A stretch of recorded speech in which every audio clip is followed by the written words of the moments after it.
Hello and welcome to Avishan institute. आप सबका स्वागत है अविशन इंस्टीट्यूट के यूट्यूब चैनल में।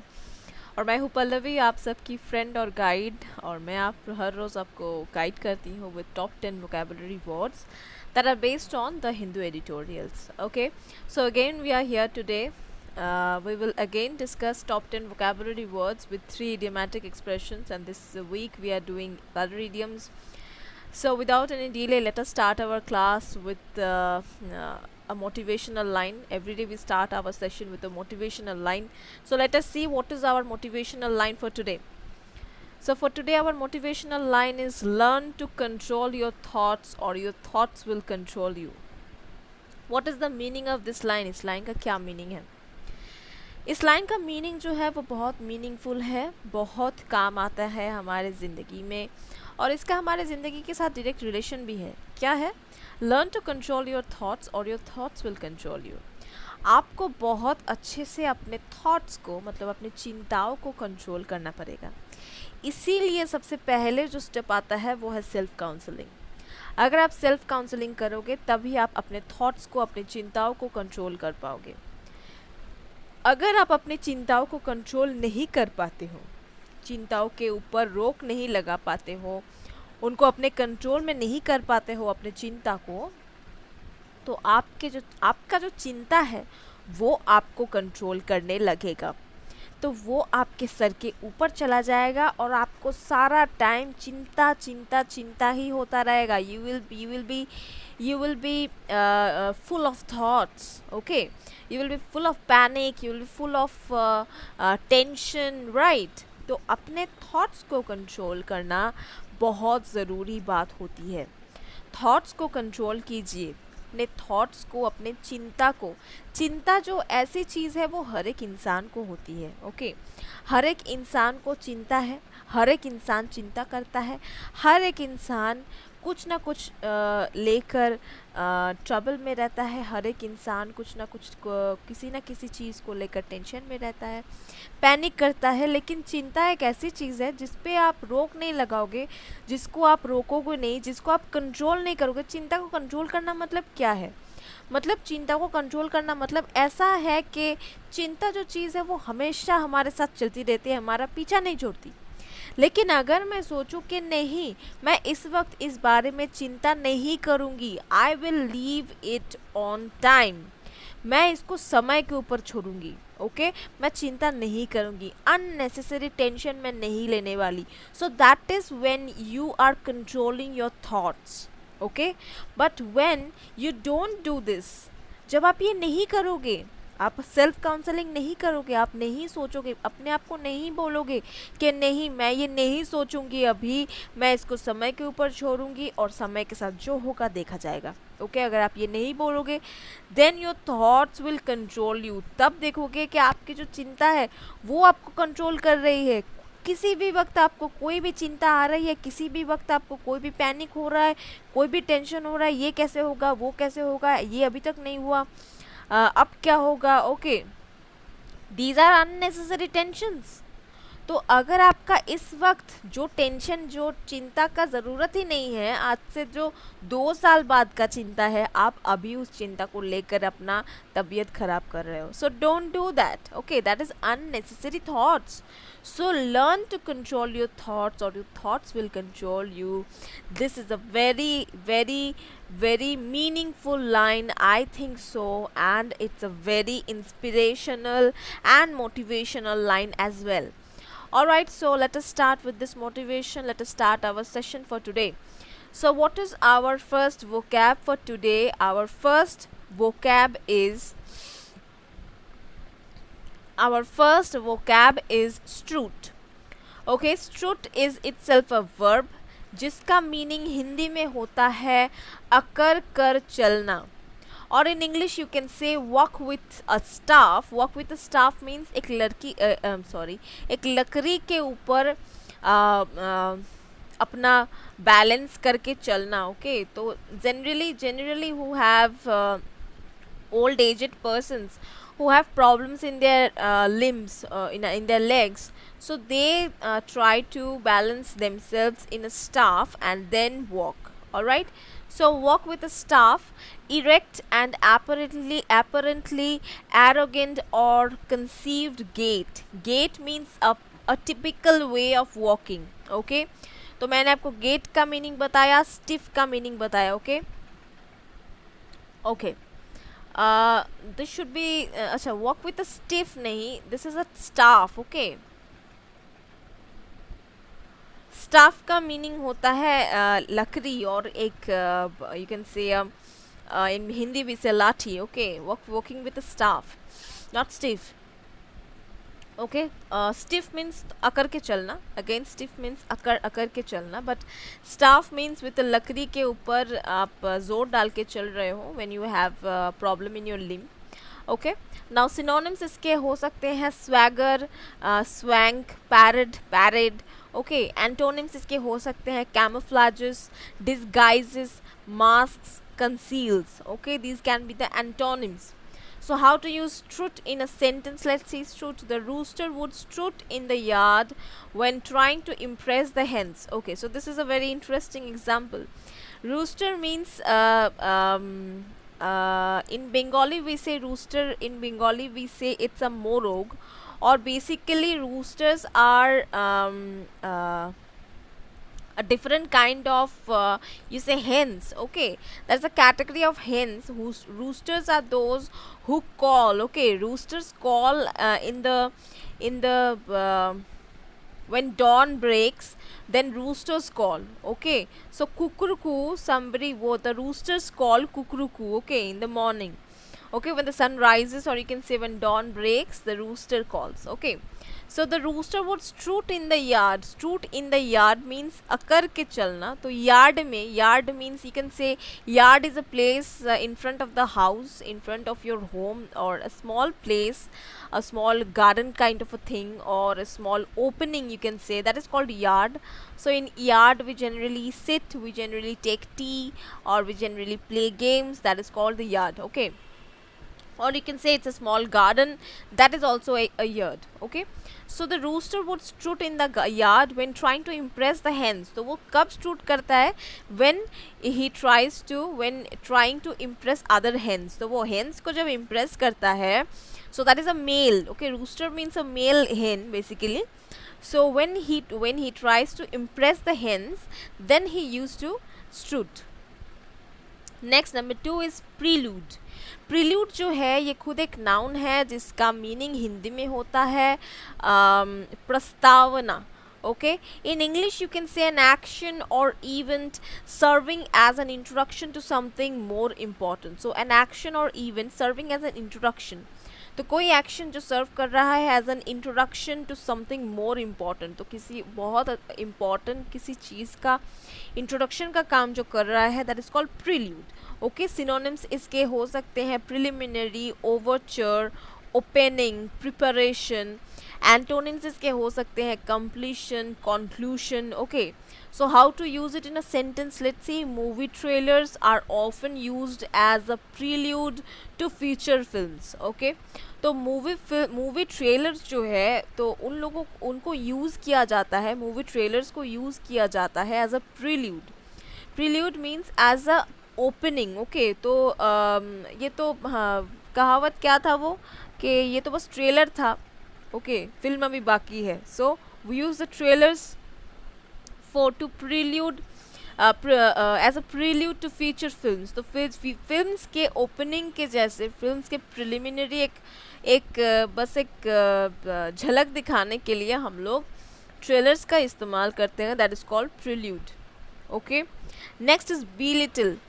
Be little is itself a verb जिसका मीनिंग हिंदी में होता है मूल्य घटना. That means in English you can से डिसमिस समवन और समथिंग एज अनइम्पॉर्टेंट. तो किसी चीज़ या किसी इंसान को अनइम्पॉर्टेंट जो है उसको डिसमिस कर देना. ओके, सिनोनिम्स इसके हो सकते हैं डिस्पैरेज, डेप्रिकेट, डाउनग्रेड. एंटोनिम्स इसके हो सकते हैं praise and magnify. Okay, so how to use it in a sentence, how to use belittle in a sentence? Let's see. There is no reason for you to belittle my wardrobe simply because your clothes are more expensive than the ones I own. तो तुम्हारे पास कोई कारण नहीं था मेरे wardrobe को belittle करने का। बिलिटिल करने का मतलब टू टू टू कोई ऐसा अनइम्पॉर्टेंट चीज़ है। ओके, बी लिटिल करना मतलब ऐसे सोचना कि ये सारे क्लोथ्स जो है, कपड़े जो है बिल्कुल इम्पॉर्टेंट नहीं है, बिल्कुल ये डाउनग्रेडेड है। ओके, मतलब मेरे लायक नहीं है। ओके, लोअर लेवल के कपड़े हैं। तो यही सेंटेंस में क्या बोला जा रहा है, तुम्हारे पास कोई कारण नहीं था मेरे वार्डरोब को बिलिटिल करने का, क्योंकि सिंपली बिकॉज तुम्हारे कपड़े जो है वो मेरे कपड़ों से ज़्यादा एक्सपेंसिव है, मतलब ज़्यादा कॉस्टली है। Okay, so this is our first idiom for today. What is it? This is again a color idiom. So this week guys we are doing color idioms this week. So what is the idiom for today? Today's first idiom is white elephant. Okay, first idiom is white elephant. What is the meaning of white elephant? The meaning of white elephant, use useless possession. Useless possession, remember useless possession is the meaning of white elephant. तो useless possession का meaning क्या होता है? Useless possession मतलब poses करना, मतलब अपने अधिकार में कोई चीज़ होना या अपने अंडर कोई चीज़ होना। मतलब मैं जस्ट सपोज एक घड़ी, तो मैं एक घड़ी पोजेस करती हूँ। Okay, this is under my possession. Okay, so I have this watch, this is under my possession. Alright, so to have something with you, or to have something under your observation, or have something with you, basically that is called when you have something with you. And just suppose you have a car but it is lying with your friend. So the car is not in your possession right now, the car is in the possession of your friend. Okay, so possess करना मतलब अपने पास होना. Okay, now useless possession, तो ऐसा कोई possession जो अभी कोई use का नहीं है. Okay, मतलब अभी बिल्कुल worn out हो चुका है, अभी इसका कोई use नहीं है. Okay, let us see the usage. My old DVD player is a white elephant. I only watch Netflix now. तो मेरा जो पुराना डीवीडी प्लेयर है वो वाइट एलिफेंट बन चुका है, मतलब वो अभी एक यूज़लेस पोजीशन बन चुका है. मतलब मेरे पास है तो डीवीडी प्लेयर, लेकिन उसका कोई यूज़ नहीं है, मैं यूज़ नहीं करती, मैं अभी सिर्फ नेटफ्लिक्स देखती हूँ. तो मेरे को डीवीडी प्लेयर लगता ही नहीं है, ज़रूरत ही नहीं पड़ता है उसका. Right, next is what? Delve. Delve is a word which is again a verb, जो एक वर्ब है जिसका मीनिंग हिंदी में होता है उलट पुलट कर ढूंढना. Okay, in English you can से रिसर्च और मेक पेन्सटेकिंग इंक्वायरीज इनटू समथिंग. तो किसी चीज़ के ऊपर रिसर्च करने का मीनिंग होता है डेल्व. सिनोनिम्स इसके हो सकते हैं investigate, probe, examine, explore. Antonyms हो सकते हैं ignore, neglect. Okay, how to use delve in a sentence? Because she was planning a trip the woman began to delve into a search for plane tickets. तो because क्योंकि वो plan कर रही थी एक ट्रिप, तो वो महिला ने क्या किया? Began to delve into a search for plane tickets. तो वो प्लेन टिकट सर्च करने के लिए she went into a delve, मतलब वो बहुत ज़्यादा रिसर्च कर रही थी, इधर उधर ढूंढ रही थी, एग्जामिन कर रही थी, एक्सप्लोर कर रही थी, मतलब कहीं भी जगह उसने छोड़ा नहीं प्लेन टिकट सर्च करने के लिए. Okay, so that is called delve. Okay, not dwelve. Okay, next number 5 is whimsical. whimsical is an adjective. whimsical खुद एन एडजेक्टिव है जिसका मीनिंग हिंदी में आप कह सकते हैं संकी. whimsical संकी you can say, but whimsical basically means a moody kind of a character. Okay, that I just said something right now, I will change my word after some time. Okay, in English you can say acting or behaving in a capricious manner. Okay, synonyms इसके हो सकते हैं volatile, कैप्रिशियस, temperamental या फिर impulsive. Antonyms इसके हो सकते हैं बोरिंग या फिर serious. Okay, how to use whimsical in a sentence? The whimsical music made me feel like a little kid again. तो इस whimsical म्यूज़िक ने मुझे फील कराया एक बच्चे की तरह। तो whimsical म्यूज़िक मतलब that was a very peppy music, okay, impulsive, that was temperamental music, which made me feel like a kid again. But whimsical का meaning ये भी हो सकता है, any संकी भी हो सकता है, okay. तो यहाँ पे whimsical music मतलब यहाँ पे बहुत पेपी म्यूजिक जो चेंज हो रहा है, okay, that is called whimsical यहाँ पे इस सेंटेंस में। लेकिन whimsical का मीनिंग यहाँ पे दिया हुआ है संकी, तो यस whimsical का मीनिंग संकी भी हो सकता है। यू कैन से he is a whimsical boy. तो whimsical is here an adjective, so what kind of a boy he is a whimsical boy। तो यहाँ पे whimsical का मीनिंग क्या है? whimsical का मीनिंग है कि ऐसा कोई कैरेक्टर जो बहुत ही ज़्यादा जिसके अंदर मूड स्विंग्स होता है, that is he is called whimsical, alright. या so next is what? Number 6 is west, okay। west is itself a verb, west खुद एक verb है जिसका मीनिंग हिंदी में होता है किसी को शक्ति या फिर संपत्ति या फिर प्राधिकरण प्रदान करना। ये वेस्ट का मीनिंग हो सकता है। In English the meaning can be confer और bestow power, authority, property on someone, okay. मतलब किसी को पावर देना, किसी को अथॉरिटी देना या फिर किसी को प्रॉपर्टी देना, okay, that is called to confer a property to someone else or to bestow the property to on someone else, okay, that is called vest। synonyms इसके हो सकते हैं entrust, bestow, confer, grant। antonyms हो सकते हैं retain, hold back, reserve and withhold, okay। how to use vest in a sentence? citizens of the United States have the vested right to freedom of speech, okay। so citizens of the US have the vested rights, उनके पास एक vested right है, मतलब उनके पास एक right है जो उनको दिया हुआ है, दिया गया है, okay। मतलब उनके ऊपर वो right grant किया गया है, okay। so to freedom of speech, okay। so this is our next idiomatic expression. What is it? Let's see. This is also a color idiom again. What is it? It is a white lie, okay। white lie, this is a very common idiom and we generally use this in sentences also, while speaking, while writing we use this idiom in sentences। white lie basically Hindi में इसका meaning आपको पता ही है कि सफ़ेद झूठ, मतलब जिस झूठ से किसी का बुरा नहीं होगा, किसी का क्षति नहीं होगा, ओके। इसके मीनिंग हो सकता है हार्मलेस लाई। तो हार्मलेस झूठ मतलब जो झूठ किसी का हार्म नहीं करेगा, किसी का क्षति नहीं करेगा, वैसा झूठ। तो इसको सेंटेंस में कैसे यूज़ करें? She told her boss a white lie when she said she had a doctor's appointment।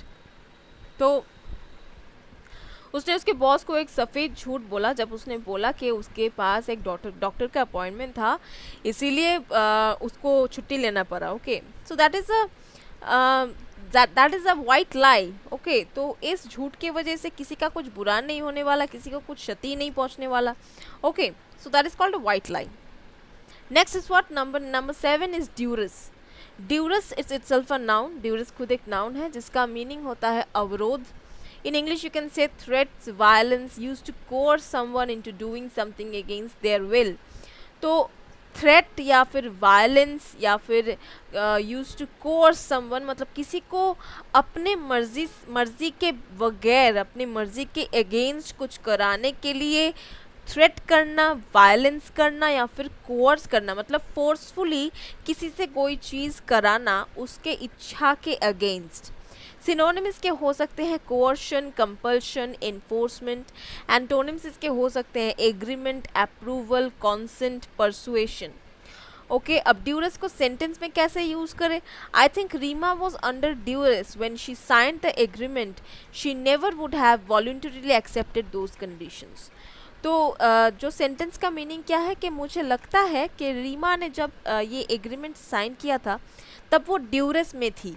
ड्यूरस में थी मतलब तब वो बहुत ज़्यादा थ्रेट के अंदर थी, तब उसको शायद थ्रेट किया जा रहा था, शायद वो बहुत ज़ोर डाला जा रहा था उसके ऊपर क्योंकि she never would have voluntarily accepted those conditions.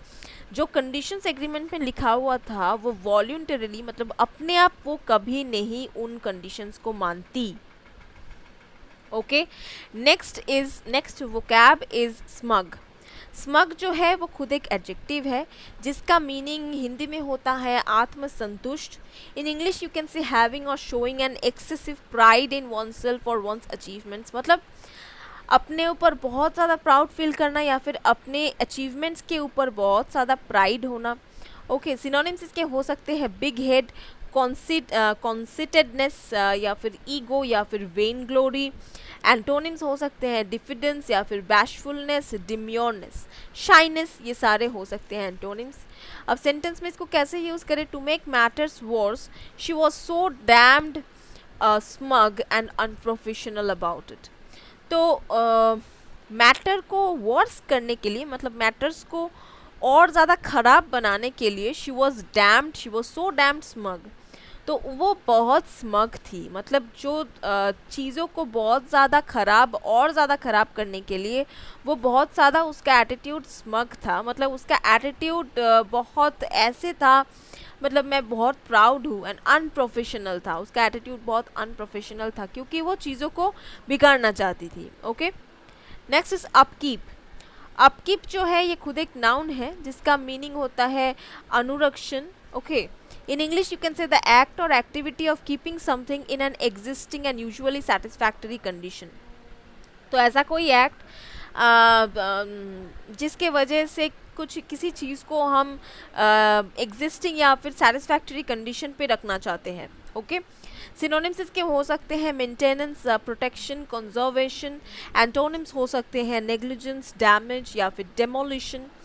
Okay, so upkeep को सेंटेंस में कैसे यूज़ करें? The business house will spend ₹35 crore over the next 5 years for the fourth upkeep.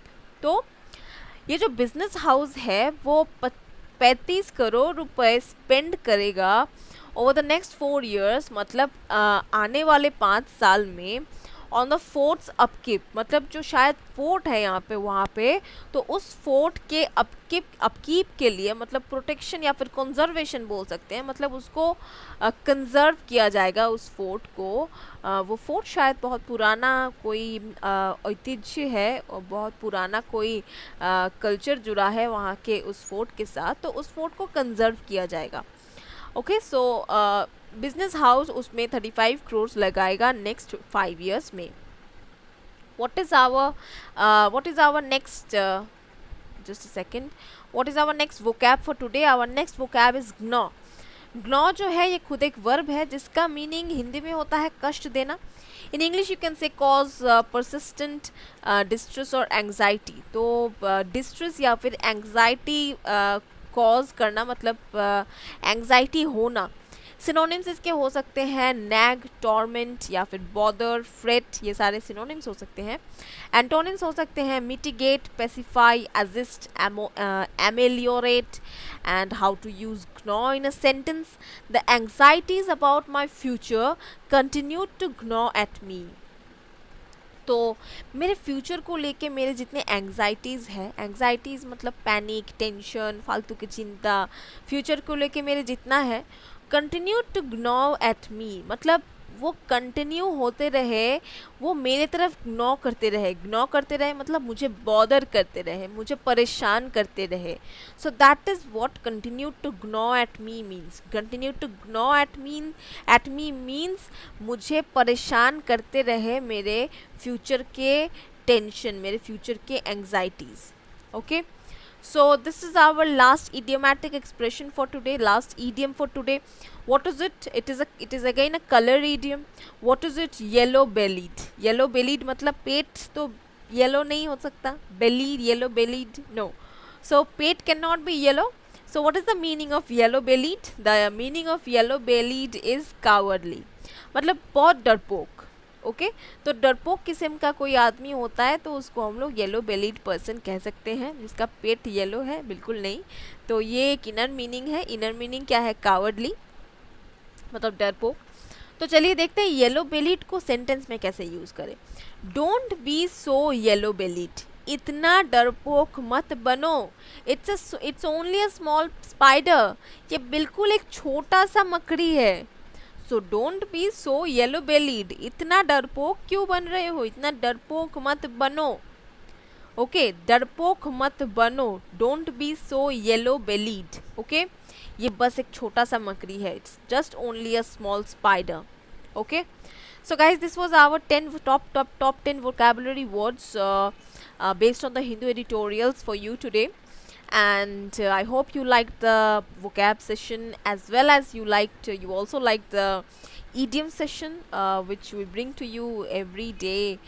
We bring 3 idiomatic expressions for your practice for your examinations, because as you all know कि English में जो है idiomatic expressions का या idioms and phrases का कोई syllabus ऐसे नहीं होता है. तो आपके ऊपर है, आप अपने idioms के लिस्ट को कैसे बढ़ाओगे, आप अपने vocabs के लिस्ट को कैसे बढ़ाओगे, स्टॉक ऑफ वर्ड्स कैसे इंक्रीज करोगे, स्टॉक ऑफ idioms कैसे आप इंक्रीज करोगे, ये पूरा आपके ऊपर है.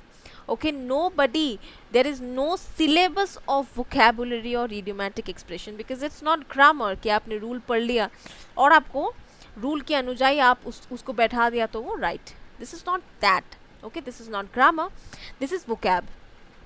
सो वंस vocabulary इज समथिंग जिसको आप मगअप नहीं कर सकते, जिसका आप कोई रूल नहीं समझ सकते, जिसको बस आपको रिवाइज करना पड़ेगा, प्रैक्टिस करना पड़ेगा, पढ़ते ही जाना पड़ेगा, and you will get used to that. You will have to increase your stock of words here. Okay, here you will have to increase the stock of words, and that is when आप देखोगे कि आपको automatically आपका vocabulary increase कर रहा है, automatically your idioms and phrases list and stock is increasing here. Okay, so आपको अलग से प्रिपरेशन भी तब नहीं लेना पड़ेगा. idioms and phrases vocabulary को अलग से पढ़ना नहीं पड़ेगा. you will not have to spend or spare time for these things. Okay, तो आपका प्रिपरेशन और इजीली भी हो जाएगा और टाइम कंज्यूमिंग भी नहीं होगा. Alright guys, this was all for today. See you next day. I hope you like the session. If you like the session, then do like the video. And yes, don't forget to comment. Your comments are very important for us, very useful for us, very essential for us. It keeps us growing. Okay, it motivates us. Yes, your comments motivates us. It gives us a push to bring out different kinds of things, bring out different new sessions, different new things, new ideas. It helps us keep moving. Now yes, if you are new to our channel, then please subscribe to our channel, and yes, don't forget to hit the bell icon so that you get all the recent updates. Thank you guys, thanks for watching. Bye bye, see you next day.